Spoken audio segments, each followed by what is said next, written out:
Here's an example of a pro-built model kit of a 63 Plymouth convertible, a Fury Plymouth.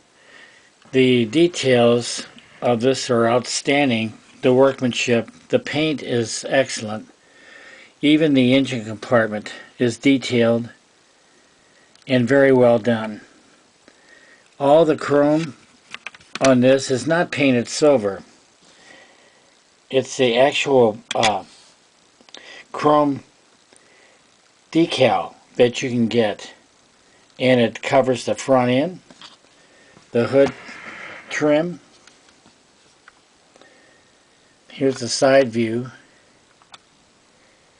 Look at the chrome finish along the windshield and along the cabin.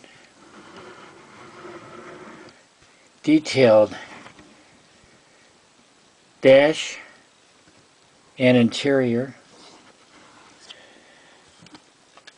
and the rear end.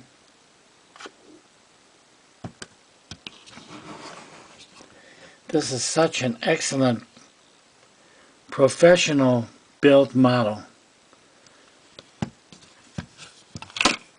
and the underside, of course, is a flat black showing the underside of the engine and transmission.